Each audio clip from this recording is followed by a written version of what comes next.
देखो, अब यहाँ से थोड़ा सा फिर से देख लो, थोड़ा रिवाइज हो जाएगा और क्लिक कर जाएगा। Linear regression fundamental and widely used statistical method in machine learning and statistics. ठीक है, it type of supervised learning होता है, एल्गोरिथम यूज्ड टू प्रिडिक्टिंग या फिर कंटीन्यूअस टारगेट, प्रिडिक्ट करता है क्या, कंटीन्यूअस टारगेट को, या वन या मोर इनपुट फीचर्स। ठीक है, the primary goal is to linear regression to find best fitted line. इसका प्राइमरी गोल क्या होगा, अगर कोई पूछ ले तो बेस्ट फिटेड लाइन ढूंढना दो डेटा, प्रेडिक्टेड और एक्चुअल डेटा पॉइंट्स के बीच का, between the input features and target features. ठीक है, तो जैसे ये डेटा है, अब यहाँ से कुछ चीजें और पता लगेगी। मान लेते हैं हमारे डेटा में एक लीनियर रिग्रेशन बना, ठीक है, ये आपका इंटरसेप्ट हो गया, जो सी आ रहा था वो ये कैलकुलेट करता है। ये वाई है, ये एक्स एक्सिस है, ये इंडिपेंडेंट है, ये डिपेंडेंट है। ठीक है, इंडिपेंडेंट जैसे जैसे बढ़ेगा, डिपेंडेंट भी उस पर ऊपर बढ़ता जाएगा। ठीक है, ये एक्चुअल डेटा है आपका। एक्चुअल मतलब जो आपके डेटा में था ही, ठीक है, पहले से ही आपके टारगेट फीचर में था कि भाई 5 है, ये एक्चुअल है। मॉडल ने क्या प्रिडिक्ट करा, वो आपका ये होगा वाई डैश, एस्टिमेटेड वैल्यू जो इसने प्रिडिक्ट करी है। ठीक है, ये उसने लाइन बनाई एक, उसके बीच में इसने प्रेडिक्ट कर दिया यहाँ पर है, पर आपका डेटा पॉइंट कहाँ पर है, यहाँ। तो कितनी गलती कर रहा है, ये जो लाइन आ रही है ना इनके बीच में, इतना मॉडल आपका गलती कर रहा है। जितना ये कम रहेगी लाइन, उतना बेटर होगा। ठीक है, अब जरूरी नहीं आपको होगा कि यार इसके बीच में कम कर लेंगे, क्या पता यहाँ बढ़ जाए, यहाँ पर उसने प्रेडिक्ट करा हो। ठीक है, तो अब एग्जैक्टली हर चीज में तो कर नहीं सकता, वो एक लाइन बना देगा कि हाँ चलो सब, ऐसी लाइन बनाना जो हर बेस्ट टू बेस्ट निकल जाए। जैसे मैं एग्जांपल के लिए बताता हूँ लीनियर रिग्रेशन का। मान लो एक सिटी में मेट्रो डालनी है, ठीक है। अब तो ऐसा तो है नहीं मैं हर एक सेक्टर से निकाल दूंगा रोड को, है ना, पॉसिबल नहीं है। तो मैं क्या ढूंढूंगा, ऐसी जगह, ऐसी मतलब एरिया ढूंढूंगा, मतलब कि मैं कि हर एक ऑलमोस्ट सारे सेक्टर से निकल जाए या जगह से निकल जाए वो मेट्रो। ठीक है, मतलब सबके क्लोज पड़े, ऐसा ना हो कि हर एक के घर के वहां से तो निकल नहीं सकते हैं। ठीक है, क्लोज रहे हर एक के, ऐसा ना हो इतनी दूर बना दूं मैं जाकर मेट्रो की, बाहर की बाहर निकल गई। समझ आ रही है बात, कि मेट्रो लाइन बनानी हो कल को, हर एक के तो निकालना पॉसिबल नहीं है, तो आप क्या करोगे, ऐसा लोकेशन ढूंढोगे जहां से सबके क्लोज रहे, ऑलमोस्ट क्लोज रहे। ठीक है, तो वैसे ही समझ लो ये भी एक मेट्रो लाइन बना रही है, पर एक ज्यादातर क्लोज रहे इसके, इसके भी, इसके भी, इसके भी। ठीक है, ऐसा तो होगा नहीं कि हर एक डेटा पॉइंट से निकल के चलेगी। ठीक है, ये नहीं होगा। तो ये चीज आ गई। ठीक है, लाइन की क्वेश्चन क्या थी, ये थी वाई प्रेडिक्ट। निकालना है अगर तो आपको ये फॉर्मूला लगाना पड़ेगा, वाई प्रिडिक्शन निकल जाएगी आपकी। ठीक है, line is best fitted regular regression line होगी। ठीक है, ये एरर है जो मैंने आपको बताया, ये लाइन जो आ रही है बीच में, इसको रेजिडुअल एरर बोलते हैं। रेजिडुअल एरर कैसे निकलता है, एक्चुअल डेटा माइनस प्रिडिक्टेड, तो इसके बीच का गैप निकल आएगा आपके पास, निकल आएगा, वही एरर है। उसको जितना मिनिमाइज कर लोगे उतना आपका मॉडल बेस्ट होगा, याद रखना इस चीज को। ठीक है, रेजिडुअल एरर बोलते हैं इसको। क्लियर हो रहा है, ये इंटरसेप्ट है।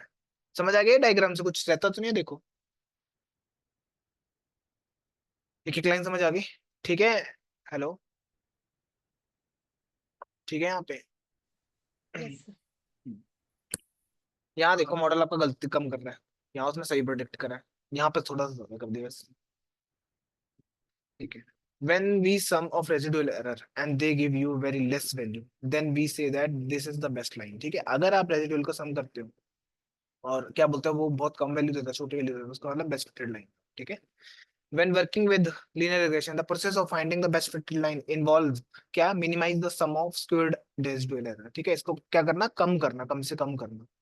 ठीक है, ये आपके पास टारगेट। अब ऐसा तो है नहीं मैंने बताया मॉडल लगा दिया काम खत्म, ऐसे तो घर जाओगे नहीं।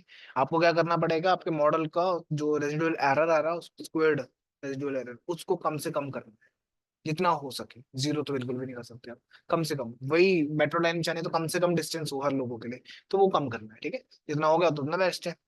Also known as the sum of squared error, SEE भी बोलते हैं इसको हम। ठीक है, the residual error are difference between the actual target value and the predicted value obtained from the linear regression। ठीक है, मैं एक बार दिखा देता हूँ, अगर इसका फॉर्मूला बना देता है चैट जीपीटी 2 मिनट में, तो समझा देता हूँ इसको।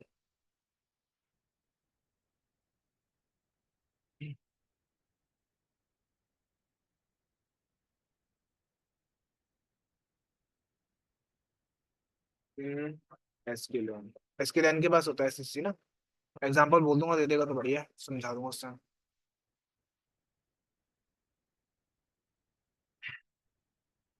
ये एरे बनाया उसने फेक, दो एरे एक्स और वाई बनाया, फिट करा, कोई ट्रेन टाइप स्प्लिट नहीं करा, समझाने के लिए बताया इसने, ठीक है।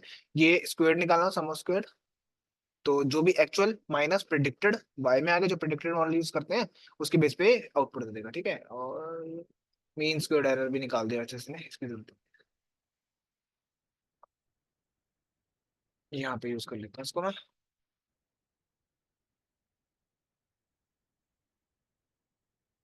ये देखो, कहाँ से निकालना है, स्क्वायर से, मैट्रिक्स के साइकिल एंड डॉट मैट्रिक्स करके होता है, ठीक है। अभी मैं समझा रहा हूँ, बाद में हम सारे मैट्रिसेस पढ़ेंगे, एक एक बहुत सारे मैट्रिसेस होते हैं, एक से नहीं हम डिफाइन कर पाते कि ये सही है हमारा मॉडल। मीन स्क्वायर्ड एरर निकाला फंक्शन, इसमें बस ये क्या है, एसएससी निकालने के लिए एनपी डॉट सम ये यूज करा, ठीक है। इसका आई थिंक यूज भी नहीं हुआ, मेरे को लगता है नहीं हुआ, मैट्रिक्स का यूज नहीं हुआ अभी, ठीक है। एनपी डॉट सम कर दो किसका, इसका एक्चुअल माइनस प्रेडिक्टेड टपल में लेके मल्टी स्क्वायर्ड कर दो उसका, और ये आपको एसएससी बता देगा कितना एरर आया है, ठीक है। ये कुछ एरर 31 का, मेरे को क्या करना पड़ेगा, 31% को कम करना पड़ेगा जितना हो सके। वो मैं बताऊंगा, वो टेक्निक्स होंगी सारी कम करने वाली कैसे होंगी, ठीक है। अभी हम ज्यादा नहीं पढ़ रहे, मैं बस जैसे बता रहा हूँ कि ये एरर है, इसका टारगेट क्या हमारा है, इसको कम करना जितना हो सके। रेजिडुअल एरर पता लग गया ना, कि एक पॉइंट यहाँ पड़ा है, एक ये पड़ा है, मेरे को ऐसी लाइन बनानी है जो सारों के क्लोज से निकल जाए, तो ये रेजिडुअल एरर है बीच में जो आ रही लाइन, तो जितनी छोटी होगी उतना बेस्ट रहेगा हमारा मॉडल। ठीक, द रेजिडुअल क्या है, difference between actual value target value and predicted optimum from the linear model. तो aim to find best fitted line minimal error के साथ, तो y is equal to mx plus c होता है। यहाँ पे कुछ ज्यादा ही मैथ घुसेड़ दी। y x इंटरसेप्ट, इंटरसेप्ट क्या होता है, जहां से लाइन कट रही है आपकी, ठीक है, उसको बोलते हैं हम। तो ये आ गया आपके पास डेटा कुछ है, ठीक है। ये इक्वेशन बना रहा है, ये ग्रेडियंट की इक्वेशन बनती है, ठीक है, ग्रेडियंट इक्वेशन है, ये कम से कम आपको ढूंढ के देती है, ठीक है। तो y प्रेडिक्ट, m स्लोप होगा, c इंटरसेप्ट होगा, x आपका डेटा फंक्शन, ठीक है। ये ग्रेडियंट का यूज कर रखा है मैंने बस यहाँ पे। हाइपोथेसिस इक्वेशन वही, देखो अब यहाँ पर आके चेंज होगी, सेम ही है अगर ध्यान से देखोगे आप, y is equal to plus ही है ये, ठीक है। तो this equation for multi feature linear regression, ये इक्वेशन किस लिए यूज कर रहे हैं, मल्टी फीचर, आपके पास ज्यादा कॉलम्स, अब यहाँ में चल फीचर लिख दे इन्होंने, जितने ज्यादा कॉलम्स होंगे उसके लिए यूज होगी। Linear regression also known as multi linear regression is an extension of simple linear regression, इसका ही एक्सटेंशन होता है सिंपल लीनियर रिग्रेशन, ठीक है।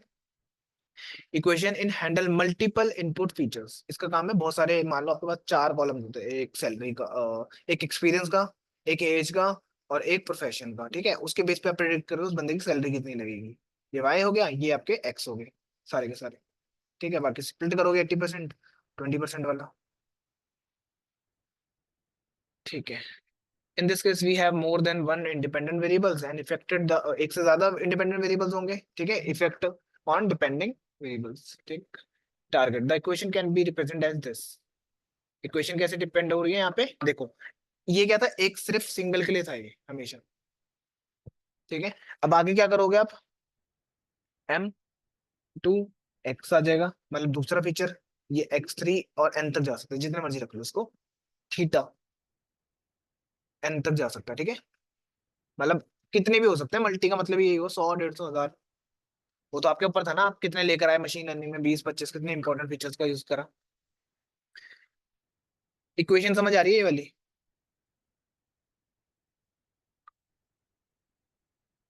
handle multiple input feature. In this case, we have more than one independent feature. Affect the dependent variables, ठीक है, target. The equation can be represented in this, ठीक है। यहाँ पर दे भी रखा है कि where जो ये है hypothesis testing बोल रहे हैं उसको, hypothesis या predicted value by, ये सारे क्या हैं, आर coefficients और पैरामीटर्स भी बोल सकते हो of the model that need to be learn, ठीक है। और ये क्या है, आपके सारे के सारे फीचर्स हैं, x1 x2 x3, ठीक है। एन क्या है, number of rose, sorry feature, sorry features, ये एन तक जा रहा है। थीटा क्या हो गया, इज द इंटरसेप्ट, ये आपका थीटा इंटरसेप्ट हो गया, ये वाला सॉरी, सी या B. This equation can be describe how the predicted value is computed based on the input feature and the learn coefficient, thus just like a simple linear regression, the goal is to multiple linear regression is to find the optimal value of the coefficient, ठीक है, that minimize the difference between predicted value and actual values, जितना difference आप कम कर सकते हो वो करने का काम है in the training data set, the process of finding the optimal coefficient often involve technique like gradient descent का आप यूज करते हो, आपको मिनिमाइज करना है तो आप ग्रेडियंट डिसेंट का यूज कर सकते हो, या फिर using matrix computation to solve the normal equation. ठीक है, तो आपका ऑप्टिमल अगर आपको चाहिए तो आप यूज कर सकते हो इस चीज को। Remember that coefficient of this represent the impact या influence of each corresponding input on the target variable while counting the feature। कहने का मतलब क्या है, जो आपके coefficient होते हैं ना, अगर उसकी वैल्यू हुई 1000 और आपके फीचर कितना है 2, मल्टीप्लाई करोगे 200 हो जाएगा। सीधा ही इक्वेशन बहुत गलत बता रहा हो, ठीक है। तो बेसिकली हमें कम क्या करना है, कॉफिशिएंट को ही कम करना है, कॉफिशिएंट की वैल्यूज कम करनी है जितनी हो सके। ठीक है, कॉफिशिएंट अगर कम हो रहा है तो आपका भी जो इक्वेशन है वो सही आ रही है आपकी। तभी यहाँ पर बोल रहा है रिप्रेजेंट द इम्पैक्ट, ये इन्फ्लुएंस कर सकता है आपके ईच कॉरस्पॉन्डिंग इनपुट फीचर्स को on the target variable while counting the other features. तो इसका ध्यान रखेंगे। ये हम एरर हाँ सर, जी। ये हम एरर कम करने के लिए कर रहे हैं। हाँ ठीक है, मैं बता रहा हूँ मैं आपकी तो आपको कि आप इसका यूज कर सकते हो, ग्रेडियंट डिसेंट का यूज कर सकते हैं। अभी पढ़ेंगे जब इसको, इसी को यूज करेंगे हम ज्यादातर। ये क्योंकि एआई में भी बहुत ज्यादा यूज होता है, डीप लर्निंग के अंदर ग्रेडियंट अगर ये अच्छे से आ गया तो एआई में बहुत इजीली निकल जाएगा। ठीक है, या फिर इसका यूज कर सकते हैं। ये दो तरीके बता दिए मैंने यहाँ पे। इसमें बोला कि भाई जो कॉफिशिएंट होता है, अगर उसकी वैल्यू ज्यादा होती है तो आपके पूरे प्रिडिक्शन को गलत बता सकती है। वो गलत तो क्या, बहुत दूर दूर बहुत ज्यादा अनरियलिस्टिक सी बता देगी। तो उसको कम करने के लिए हमें थीटा को कम करना है, तो यूज करेंगे हम ग्रेडियंट डिसेंट का। मेन क्या है, एम हमारा वही है, minimize the minimal error, we can use cost functions. ठीक है, अब ये कॉस्ट फंक्शन टर्म्स याद करवा रहा हूँ। जब यहाँ पे जाएंगे ग्रेडियंट में, ये सब कुछ यहाँ पे लिखा हो, क्या होता है कैसे होता है, ये सारा इक्वेशन हाथ से लिखी हुई ठीक है। एमएससी मीन स्क्वेयर्ड एरर क्या है, ये सारा यहाँ पर आ जाएगा। हम किसका यूज कर सकते हैं बता दूंगा। कहाँ थे, अभी अपने को दो इक्वेशन पता लग चुके हैं, एक मल्टी, एक सिंपल। सिंपल लगा के देख ली, मल्टी लगाई नहीं अपनी, बस इतना ही हुआ। ठीक है, कॉस्ट फंक्शन क्या है, also known as loss function. याद रखना, लॉस फंक्शन क्वेश्चन पूछ लेते हैं कि व्हाट इज लॉस फंक्शन। तो अगर मान लो आपने कॉस्ट फंक्शन पढ़ के, आपको पता ही नहीं है, ठीक है, तो याद रखना। तो इसको वो भी बोल देते हैं, ऑब्जेक्टिव फंक्शन भी बोल देते हैं। It's a critical concept in machine learning optimizing. ठीक है, it quantifies how well machine learning model predicting match actual target value, ground truth and the training data set। ठीक है, the goal is to machine learning to minimize the cost function। गोल क्या है, cost function को कम करना end of the day. ठीक है, which indicate how costly, या ठीक है, और क्या बिटवीन प्रिडिक्टेड और एक्चुअल वैल्यूज, मतलब जितना भी आपका दूर जा रहा है उसको। ओके, और बस अभी ये बात रखते हैं, नहीं तो बैंड बन जाएगी तुम्हारी। ठीक है, तो कॉस्ट फंक्शन का फॉर्मूला ये कुछ होता है, वो सब मैं बता दूंगा। हाइपोथेसिस क्या है, पैरामीटर्स क्या है, गोल क्या है। गोल हमारा यही मिनिमाइज करना, ठीक मतलब। हम्म, ठीक है, ये एरर, तो एक्चुअल वैल्यू प्रिडिक्टेड, बीच में क्या आ रहा है, एरर आ रहा है, इसको ही कम करना है। ठीक है, M number of data points होते हैं, मैं बाद में बता दूंगा। अभी अब थोड़ी सी डिफरेंशिएशन आ जाएगी, करेंगे कभी, सुना है कैलकुलस। ठीक है, बहुत छोटे वाला डिफरेंशिएशन है, +2 वाला, वो भी छोटा सा है। उसे एक बार मैं समझा दूंगा फॉर्मूला तो समझ आ जाएगा सारी गेम क्या होगी। हमने वो ये भी नहीं करना, बस हम मैथमेटिकली देख रहे हैं कि कैसे चीजें हो रही। ठीक है, ये ग्रेडियंट डिसेंट होता है, इसको बोलते हैं हम। ये करने के बाद हम जाएंगे यहाँ पर ग्रेडियंट के पास, सीखेंगे यहाँ पर ग्रेडियंट डिसेंट होता क्या है, कैसे काम करता है, कैसे वर्क करता है। ठीक है, फिर यहाँ पर आके मल्टीपल का गया, ये रहा मल्टीपल लीनियर रिग्रेशन को इस्तेमाल करेंगे यहाँ पे। मतलब इतने फीचर्स है, दो फीचर दे दिया, टारगेट दे दिया, और दो से ज्यादा भी दे सकते हैं, मल्टीपल है ना। तो ये 3D में मॉडल बनाया हुआ है, चल नहीं रहा शायद मेरा। ठीक है, हम इसके अंदर देख सकते हैं, हर एक डेटा पॉइंट दिख रहा है 3D के अंदर। ठीक है, आपका गूगल 3D लाइब्रेरी से गई, इसको पढ़ने की जरूरत नहीं है इतना। ठीक है, 3D मॉडल जब बनाने होंगे फिर आपको पढ़ना पड़ेगा वो लाइब्रेरी को। बस इतना बता दूंगा जैसे हो, इससे काम चल जाए हमारा। ये टारगेट था, और इसके अंदर क्या क्या है फीचर, हर एक कॉलम पे लेके जाओगे, फीचर बता रहा है, फीचर 2 और टारगेट वैल्यू बता रहा है। ठीक है, इसके बीच में से मेरे को ऐसे ही एक लाइन बनानी है यहाँ पे, नहीं है यहाँ पे। चलो जब होगा बता दूंगा। ठीक है, अभी इतना क्लियर है, कोई दिक्कत तो नहीं है। ठीक है, ओके।